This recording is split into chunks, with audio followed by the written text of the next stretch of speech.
Good evening. It is Thursday, May 25th, 2023. This is the North Andover Board of Health meeting. I officially call the meeting to order. We will begin with the Pledge of Allegiance. I pledge allegiance to the flag of the United States of America and to the republic for which it stands, one nation, under God, indivisible, with liberty and justice for all.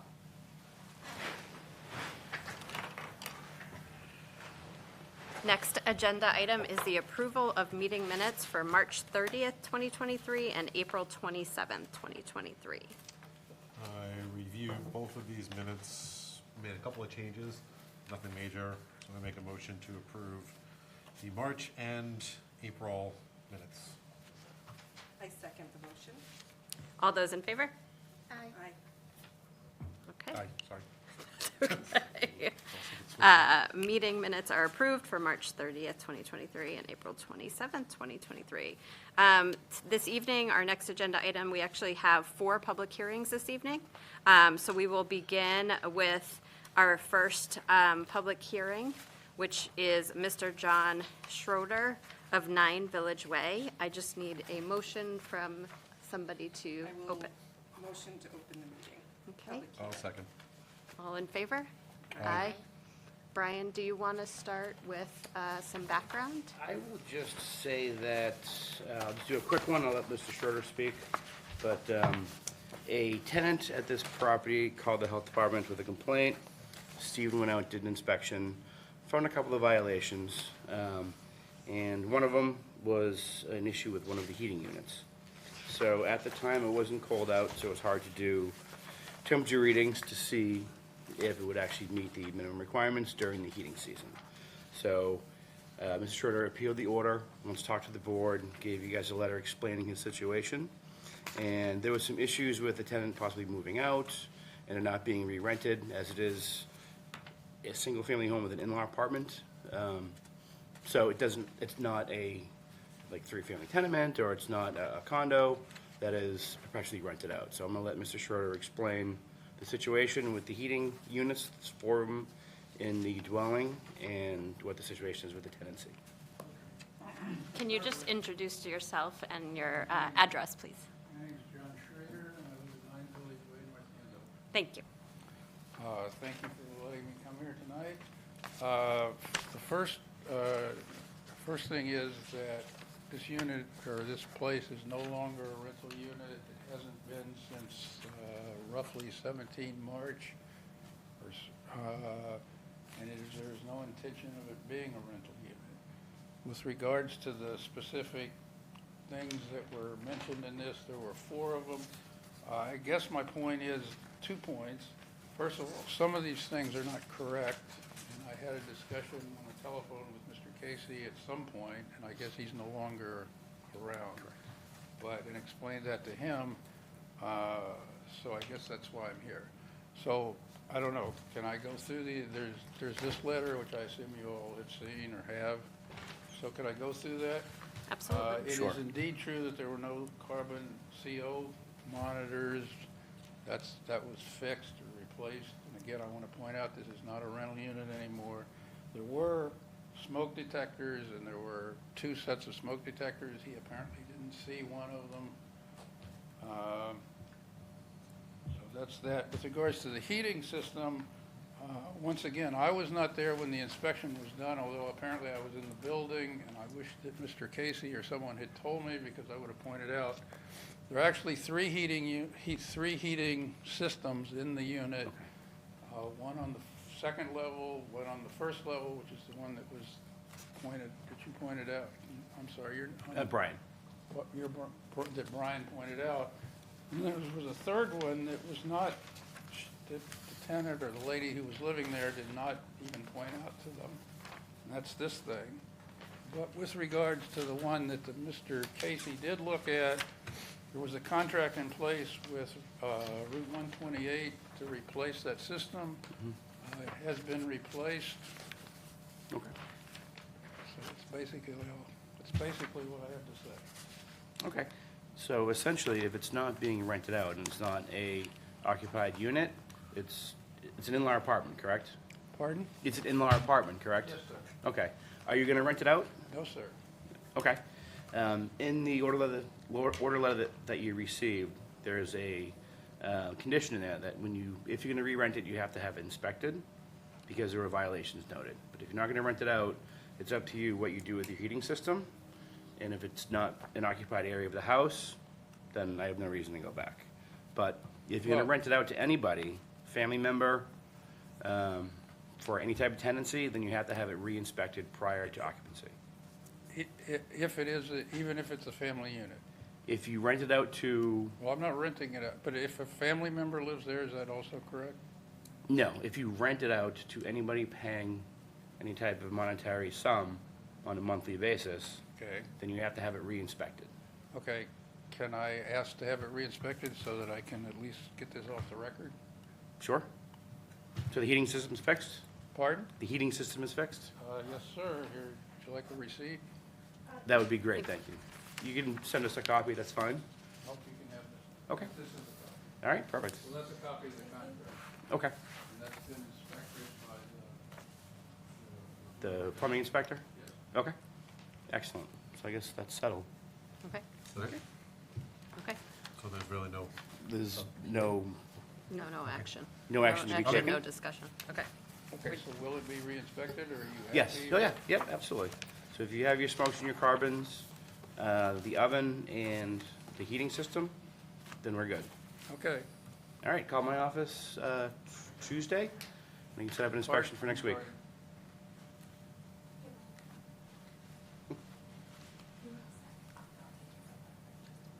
Okay, so yeah, you can make a motion to take no action and close the public hearing. all right, we'll make a motion to close the, to take no action. 978, Make a second. 689. All those in favor? Aye. Aye, okay. I make a motion to close the meeting, to close the, open public meeting. I think close the meeting too. Close the public hearing. Close We have the one meeting. motion to close the first public hearing.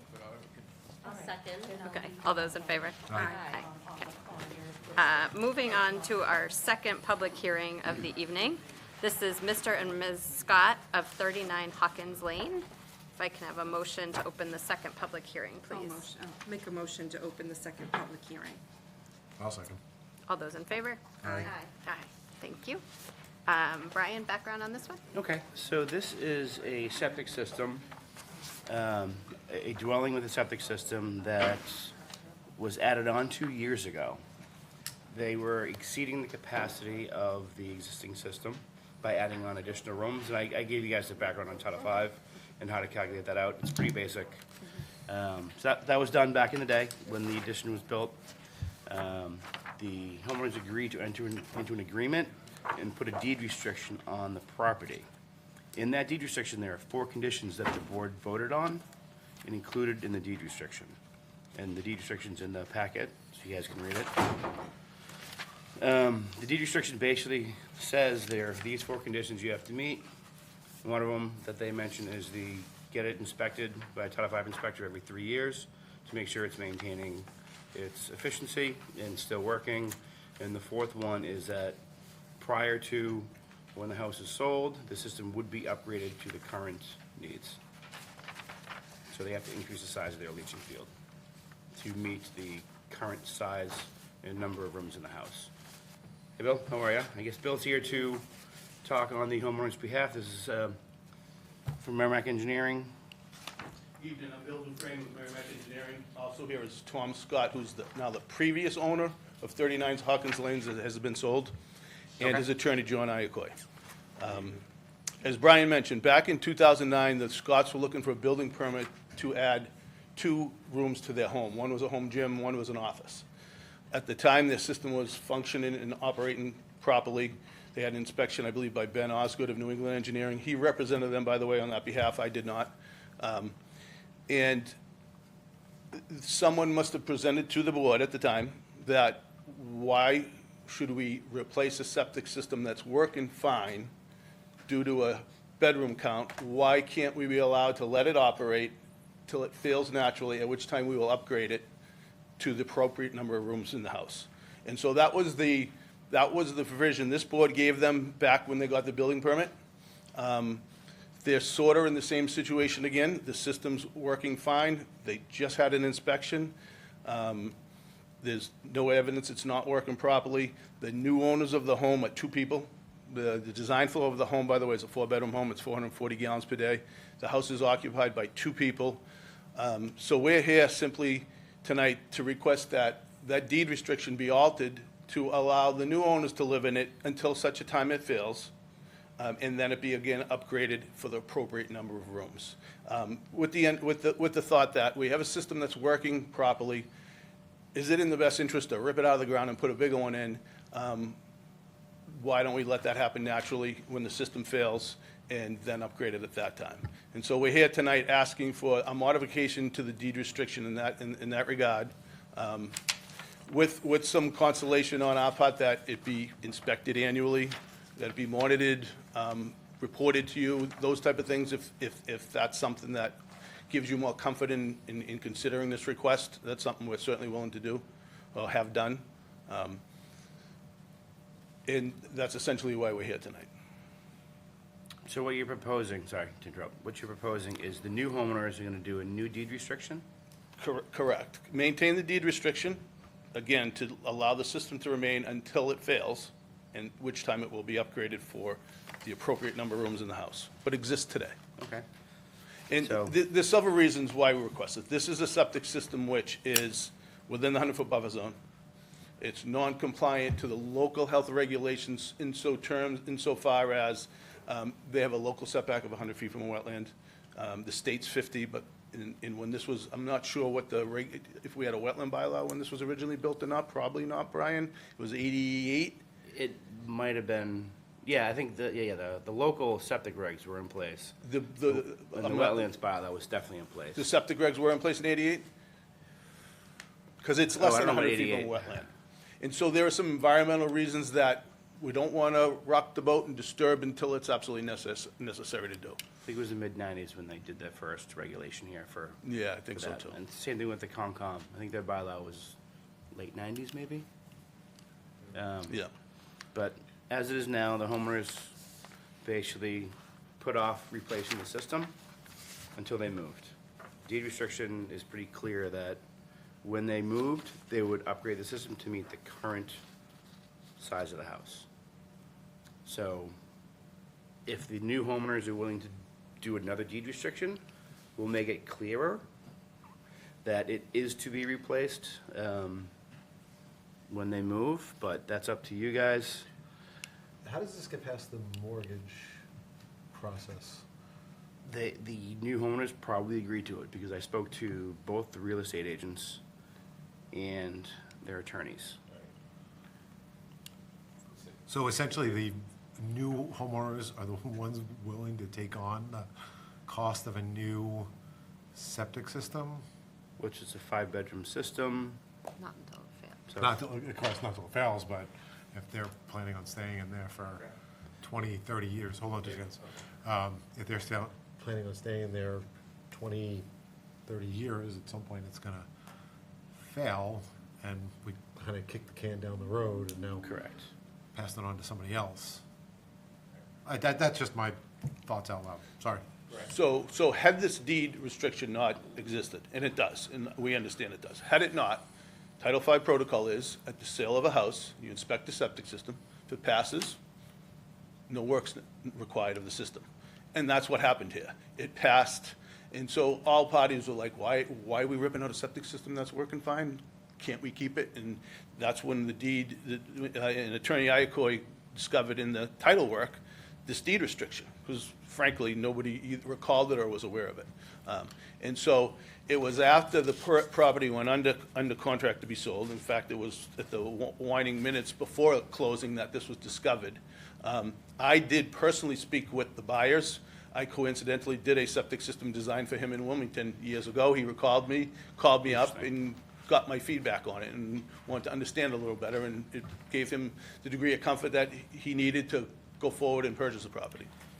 Just to kind of educate myself too, so when a homeowner adds a certain amount of rooms to a house, then comes to you, and then you would inspect the septic system, says if that's, the current septic system is not enough to handle the load of the house, correct?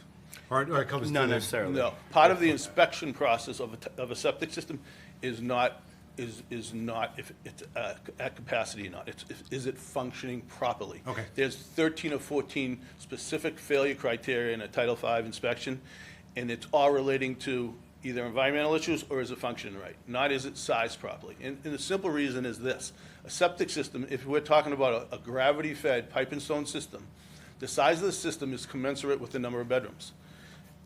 If I were to put a 2-bedroom septic system out there for a 4-bedroom house, it's not gonna not work properly, it's not gonna last as long. It's that simple. Okay. Septic systems work under a theory called progressive failure. Effluent flows down the pipes, it goes through the perforations, it trickles into the stone below, and then it gets absorbed in the ground, and Mother Nature filters it and does its job. When that area underneath those perforations fails, the septic system works back to a new area. The effluent works back to a new area, and a new area, and a new area, until there's no area left, and it hydraulically fails, it breaks out, or it backs up. And so, the size of the septic system really only lends to its longevity. So, although we're required to design the size with bedrooms, it's because it's presumed the more bedrooms, the more people, and the more people, the more flow, the bigger we should make it, so it'll last longer. But that system isn't not working properly because they put 2 more rooms on the house. It's still hydraulically functioning, and it's, if those rooms accommodated more people, it wouldn't last as long. With 2 people in there, it will last longer. And it's that simple in that regard. And that's as it relates to this type of system. Not necessarily true of like a pressure dosing system where the entire footprint of a leach field is dosed and covered at once. That's not the case. This is a gravity dosed system. So essentially, if you guys had never come to the board originally, this would not even be. We an wouldn't issue. even be here. Okay. Now I get a little bit clearer But picture. they couldn't get a building permit because what we do when somebody goes to put an addition on, we actually look at the layout of the house Okay. and say, okay, what do you have for a count? Do you have a finished attic? Do you have a finished basement? Do you have a room above the garage? All that comes into play. And then we determine if the house can handle the additional rooms for the addition. At that time, I'm assuming it was Michelle, said, your house is too big for the system you have. By code, it has to be sized for this many gallons per day, and it's not. So they entered into this agreement with the board to get their addition done and not replace their system until they sold. And now they sold, and now they're back. Okay. Makes sense. I think part of it was to protect a new homeowner coming in and maybe having, 3 kids, teenager living in the basement, all the bedrooms occupied, a lot more flow. You're gonna kill your system sooner if you increase the flow by that much, and it's a smaller system. But if the new homeowner knows that and is fine with it, then, I didn't think of that, but if the new homeowner files a new deed restriction and they accept the burden and responsibility to replace the system when they move or prior to sale even, because there was a little discussion back and forth between you and I on the wording. Right. But I read it and Bill agrees with me that when they sell, they were supposed to replace. So we're on the same page on that, but if we can make it clear and they present us with a new deed restriction, I'd be okay with letting them kick the can down the road because he's right, the system's still functioning. It's been inspected every 3 years since they did this back in 2009, which is the board wanted to make sure they protected themselves by adding that clause in to make sure they weren't polluting the groundwater between the addition and the sale. I mean, I'm fine with that as well, because I'm more, no offense, I'm more concerned about the person, the new homeowner that's occupying Correct. and taking on Right. the new expense. And if they're fine with it, And that's why we do look out for the person moving into the house. So Right. if somebody wants to put a deck on, it's gonna meet the setbacks. They're not gonna put a deck over the tank because when they move out in 10 years, new homeowner moves in and then has to replace the tank. And you also have to rip off your entire deck and add on another, $15,000 to the cost of the project. So we look out for the homeowners. If they're willing to do a deed restriction, we can continue this public hearing until we have a new deed restriction, and then you can release the first one. So do we need to, I mean, Did according you- to this. I cut you off, sorry. Sorry. Well, I just wanted to say a couple things. This, to me, is more like a title defect. I mean, we're kind of stalling the transaction. So if we release one deed restriction and put on another one, it will solve the problem, as we said. Correct. The other thing I wanted to say is that these rooms, they're not bedrooms. They're not even anywhere near a bedroom. They're just wide open, little yoga studio area, and there's a little half office. And there's no chance of this ever being a bedroom. I know, but unfortunately, Title V was written by engineers. Sorry, Bill. Right. So what is suitable for a bedroom? I mean, Correct. is And always under there's been a- dispute under Title V as well There's been a sometimes. 30-year discussion on the Yeah. definition of a No, bedroom. I understand. So we just go by what we have to and what we can, so. So deed restriction- logistically, how would we handle this? We get a release of this particular restriction and then put on a new one? Don't Would they you need put to the new come one to on us and request a new one? Well, I mean, this says if failure to upgrade, which is Or if essentially it's- where we are, right? if it Like fails. they have failure to, I mean, according to the deed itself, it said failure to upgrade the subsurface disposal system will result in immediate issuance of a Board of Health order to correct. That was upon, I mean, the first part is about the sale. Right. So couldn't we issue an order to correct and give them the option as part of the order to correct to, Legally, that could be a way to do it, but I think if they just file and do a new deed restriction, Yeah. we can release this existing deed Yeah, restriction. And so I'd they like would to just need to suggest. say- So, instead of, and I'd rather accept the new one before we release the first one. Okay. Just so there's no overlap. okay. Or there's some overlap and Well, there's that's no why I was gap. wondering if you should issue the order so we Is there a way have to do that? documentation that they Yes. did not. I would like to What was suggest that I signed. get a release, I don't have a problem drafting a release, releasing that first one and writing another one, we simultaneously record Perfect. both. That would be great. Do something like that. I just want the new homeowners to be on this new deed restriction. Yes. Okay. Signing off. Yes, Signing yep. off on it. It'll be their name in the Acknowledging- deed restriction, their address and all that stuff. Yeah, okay. Do I they need mean, to come I'm here? happy to run it by them and make sure we work it out that way. yeah. Okay. Brian, do we need them to come for another hearing? Yeah, I would continue it, let them do the I mean, I would like legwork. to have it noted in our minutes that, again, because it's very helpful, because we have clear minutes from 2009 that, how this conversation went and everything. I think So- Tony's got it. Right, but the new owners aren't here, that's my concern. No, but Like, they'll- We're uh, gonna table it. Yeah, Right. okay, We'll- okay. We'll continue I into wanna the make next sure we public have the hearing. new- yeah. We'll get the new deed restriction in the meantime. Yeah. And And then I'll they'll- work and then with the they'll come attorney back. for the buyers. Yep. Which I have been in the past. Good. So who would approve this new? The Board of Health. Okay, so. The board will vote on collectively, it at so a public hearing. collectively, Okay, And then, yeah, then once approved, you can record it. yeah, okay. I just have one question. What does something like this cost? The window right now for septic system replacement, and they're very site-specific and very variable, but this window right now is $30,000 to $40,000. They're not cheap. Joys of being a homeowner. Yeah. So, Yeah. Sand cost, which is the single biggest cost in most septic systems, especially if it's raised, just went up from $21 a ton to $29 a ton, like a 40% increase in one product associated with septic systems. Now, is that including where you had said there could be some environmental issues because of the footage where everything lays? So, issues was the wrong, I didn't mean issues, I meant process in terms of permitting it. It wouldn't Okay. be a bing, because we have, that's what I meant to say. I don't think it's causing any issues with the environment. It meets the state requirements, far in excess of the state requirements. What I meant with issues was the process of, it would involve a Board of Health approval, and then conservation approval, and then construction, and putting it in the ground, and so forth. So I meant there was some logistics and some process involved. So what does it usually cost to do, like a notice of intent and? Just a notice of intent's $2,500. Okay. So that's the conservation permit. You gotta go to Concom, they look at the plans, they approve the erosion control and the hay bales, where those things go, and then give them conditions they have to meet, pre-construction inspection. What about it? Maintain their hay bale, so it's adds a whole nother department onto Okay. what we're working with them on. And it's, for us, it's a plan review, engineering, and then it's construction. So the excavation, the sand, the stone, the labor, the tank, it adds up fast. And like you said, the sand is super expensive. To give the board just a little more background, the people who bought this home bought a new construction lot next door to it that the Scotts also owned, that I just designed and permitting for them.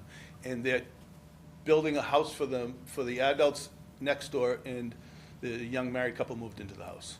So it's a family situation. Just thought you might want to know that. Family complex. So they had a big Yeah. financial interest in both of them, and so that's, if you're wondering, why would somebody agree to this? You know, it was a unique property for them, something they've been looking for. Sorry we caused all this. I forgot about the deed restriction. And in 2009, we built this office and a little gym, so Yeah. they're not set up as bedrooms, but I know that doesn't I matter know. because of the total number of rooms. But I thought we were okay. We got the Title V inspection, and then we spent like $5,000 on a new distribution box. So Yep. I thought we did everything right by passing, so. You did, you just forgot. I about apologize. One little caveat in there, but, Thank you. All right. But we know how we're gonna handle it, okay, okay? that sounds great, So I thank think you. just from our standpoint, we just make a motion to table this till Motion to next. continue, yep. Motion to continue for next meeting pending the new deed restriction with the new homeowners. Okay, great, Thank you. second? I second. All those in favor? Aye. Thank you very much. Thank All right, you. All right, thank you, thanks. guys. I also need a motion to close I this. guess I'll make a motion to close this public meeting. And I'll second it. All those in favor? Aye. We're doing the next two separately, or can we do them together? I think we can, no, I'd do them separately. Okay. Because they're two different camps. Our third public hearing of the evening is a variance for healthcare supervisor for one school soccer camp. If I could have a motion to open the public hearing, I please. motion, open the public hearing. I'll second. All those in favor? Aye. Are you representing them tonight? Okay. So in Massachusetts, to be a licensed summer camp, you'll have to have a healthcare consultant and a healthcare supervisor. The consultant, no matter what, has to be either a doctor, a PA, or an NP, someone who can prescribe. A healthcare supervisor can be a nurse, can be like an LPN, or it can be anyone over 18 who is first aid and CPR certified. In 2019, the Board of Health did put on a revised regulation that the healthcare supervisor will also need to be a nurse and just can't be someone who's over 18, first aid, and CPR certified. One school soccer had a little trouble being able to obtain the healthcare supervisor to be a nurse.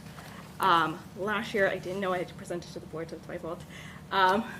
They did run summer camp, and they also had an athletic trainer serve as their healthcare supervisor.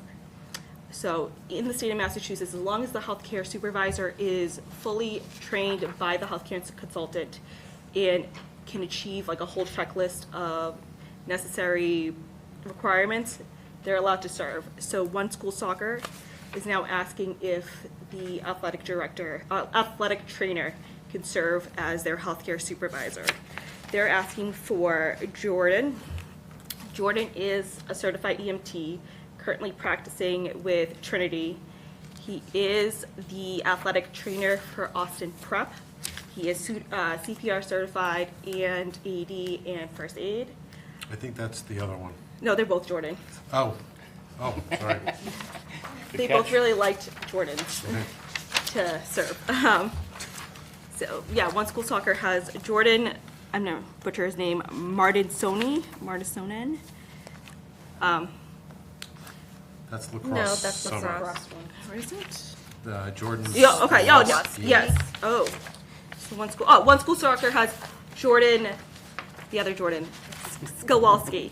She's also, They're both athletic trainers. I know. What's So the same she's also an athletic trainer. She is currently the head athletic trainer at Millbury Memorial Junior High, full-time. She was previously an EMT. She's also CPR certified, CPR trainer certified, AED, first aid, and over 18.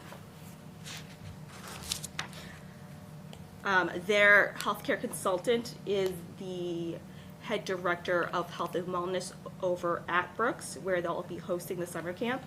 She also served as the healthcare consultant last year and fully trained the athletic trainer I let go by last year.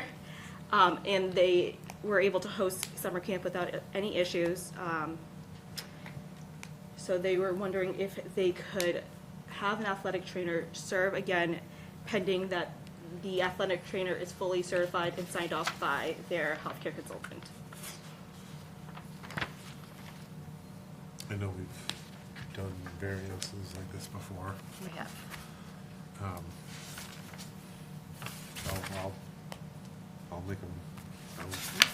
I'll make a motion to approve Jordan Slawski to serve as the healthcare supervisor for one soccer school, pending sign-off from Melissa Donace, Yes. the healthcare consultant. Do we actually need to close the meeting before we make a motion? Oh, I second motion. Oh, do we have to I close I it? think we have to before close the get- public. Close the public hearing, Yes, then you sorry. vote. Then you can make a motion. Sorry, the Oh. other two, we didn't, I know, we- I know. the other two There were you go. different. I'll Okay, second sorry. the motion to close the public meeting. All those in favor? Aye. Aye. Okay, now you can make the I make a motion to you. Good approve I was like, wait a Jordan minute. Slawski to serve as the healthcare supervisor for one soccer school, pending the sign-off from Melissa Donace, who's the healthcare supervisor at that camp. I'll second. All those in favor? Aye. Aye. Okay, motion Unanimous. carries. We have a variance for one school soccer camp. Okay, last public hearing of the evening is another variance for healthcare supervisor. This time it is for HGR lacrosse. And can I please have a motion to open this public I hearing? motion that. I'll second. All those in favor? Aye. Okay, All right. let's go so for this- HGR. This other Jordan, that I previously presented, this other Jordan is looking to serve as the healthcare supervisor for homegrown lacrosse. Homegrown lacrosse will also be hosted at Brooks with all the other camps. The healthcare consultant was Ashley Smith, who is a family nurse practitioner who also served as their healthcare consultant last year and was able to fully train the athletic trainer I let go last year. They also were able to host camp without any issues, any problems.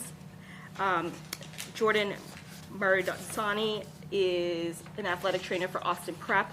He's also working as an EMT for Trinity.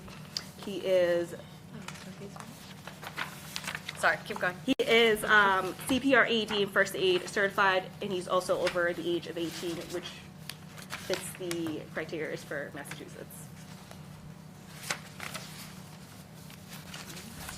Any discussion? Make a motion to close the meeting. Close the public meeting. I'll second. All those in favor? Aye. All right, so I'll motion for homegrown lacrosse summer camp to have a variance for Jordan, I'm probably mispronounced his name, Marderosian, to serve as their healthcare supervisor under the supervision and training of Ashley Smith as the healthcare consultant. I'll second. All those in favor? Aye. Okay. We also have a confirmed variance for HGR lacrosse for their healthcare supervisor as well.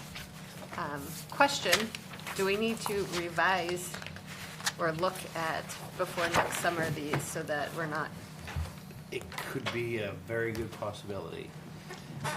If you remember, Caroline brought this before the board a few years ago. We were having, there was a camp that came in that had some medically challenged campers. It was not a sports camp. That they didn't have the appropriate medical personnel to oversee. So there was a gap, and there was some issues with having these campers that needed a lot more care, overseen by an athletic trainer. And they had to have medicine, they had to have monitoring, they had to have a lot more than could be offered with the state regs, which is why we did this in the Okay. first place. But we knew that it could be a back and forth, and we would be issuing variances for something like Ready, Set, Row, which was the first one that came in and did it a couple years ago. It's an athletic camp. They had EMTs, they had the staff at Brooks, they had the health center. So they were covered, which was good, but it was definitely something we needed to do at the time, but we could roll that back if the board sees fit. Or maybe if you guys have any suggestions that you want to bring to us to just make any additional It could be something that personnel. is or decided just- by yeah, yeah. the public health nurse upon receipt of camp Yeah, just application as add to what something, yeah. is appropriate for that level of camp Yeah, and that level of basic oversight. because then you can get through this whole process There quicker, is a little right? bit of a Because you have to nuance wait in for the meeting. inspections for medically fragile children Right, that are a little bit different than camps that don't host okay. children with medical needs. I like that suggestion, if you want to bring them back, that Okay. we just empower That would be great. the department to make the decision. That way Yes. you're not waiting 30 days plus for camps to get decisions. Yeah, and then she can make all the presentations and do all that stuff. I'll sit back and relax. Great job. Thank you. Okay, moving on to old business. We have updates, grants. Okay, so, let's see, we have the two, our Health Resources in Action, Community Health Assessment, and Community Health Improvement Plan are in the final stages. We are working on our strategies and our goals, and it's coming along great. So we've got a few more action planning meetings scheduled. I think the one next week may be postponed to give people more time to go through their strategies and suggestions, which is great because I've been flat out and haven't had time to do it. So the one next Thursday may get postponed, which is great. But it's come along nicely. The report's being finalized. We are working on and fine tuning the end result. So we'll be able to present that to you guys hopefully in the next couple months. Awesome. And then there's our Public Health Excellent Grant, which is our shared services throughout the region. We are re-upping. It's been a long process, but we did finally find somebody to hire as the shared services coordinator. I have not advertised or done anything for the other two positions in that grant yet, just because of capacity. I'm gonna pass that on to the coordinator when they're hired. We did hire somebody. Her name is Annette Curbo. She has experience with the grant. She has experience in health departments. She has a great resume, and she's looking to start June 12th. So HR is finalizing her paperwork. I believe they sent her the offer letter this week. I've already spoken with her. We've been emailing back and forth. I sent her a big report that's already been produced by the state and our baseline capacity assessments. So she's already looking into hitting the ground running. So that's a really big feather in our cap to land somebody like her and bring her on board. She will be working out of ComDev downstairs with us. She will be traveling to the different communities as well on an ongoing basis, but her main space will be downstairs with us. And I'm looking forward to getting her up and running. And I'm proposing, we got a bump up in funding for next fiscal year. It actually jumped up from $297,000 to $534,000. So I'm trying to throw as much into that as I can to see what we can get out of it. But that's what we are allotted. I have to make a proposal to the state and they have to approve it. Okay. But I'm going from a part-time public health nurse to a full-time, also hiring some outside consultants. And this is literally fresh off the press as of the last 3 days. That's awesome. So I'm bearing the rest of it out today. Just sent it in. It's due tomorrow. So last minute, of course. But yeah, we'll see what happens with that. Great. And that is all on that. Department update. We interviewed for the health inspector position. Had a couple of really good interviews. We are in discussions with somebody right now to accept the job. The one we're offering to is away right now, so I haven't gotten a verbal commitment yet. But the communication has been positive, and when they get back, then I think we'd be able to work something out. Awesome. But until then, I'm doing pool inspections.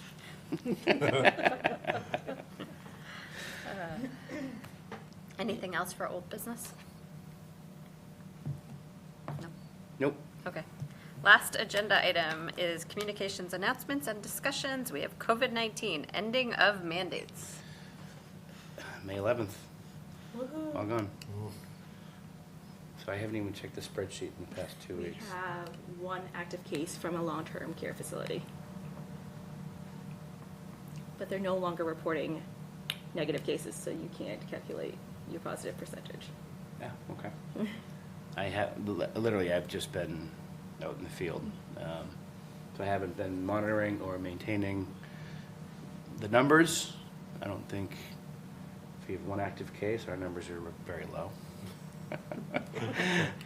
Anything on your sides of where you folks are? None in school, the school I'm in anyways. Yeah. Yeah, none.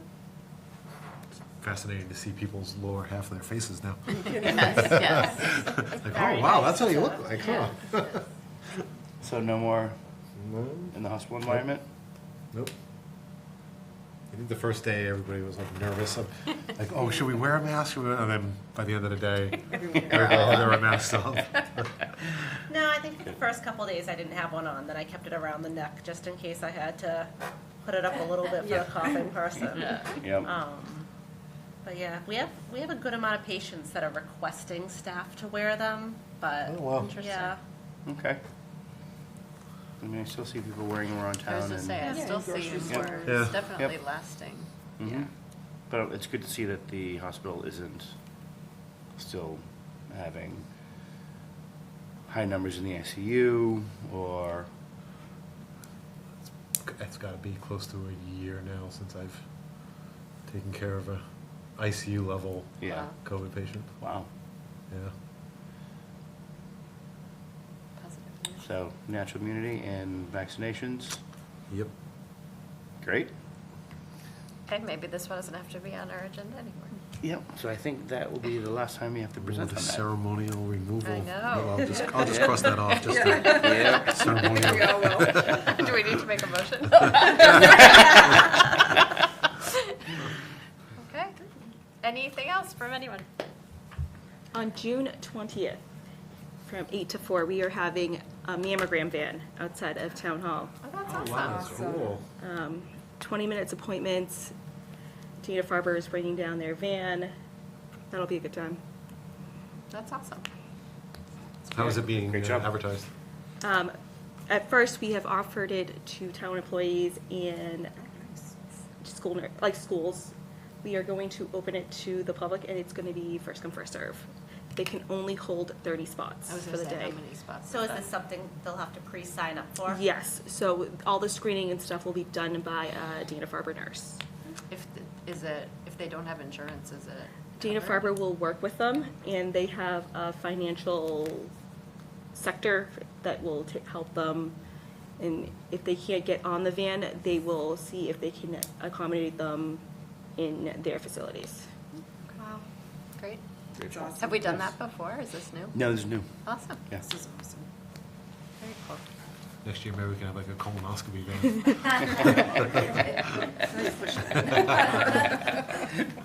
I'm don't I'll make a motion to adjourn. I second that one. That emotion? Yeah, emotion. Good Hearing song. no objections, then we make this motion. Yep, there you go. There we go.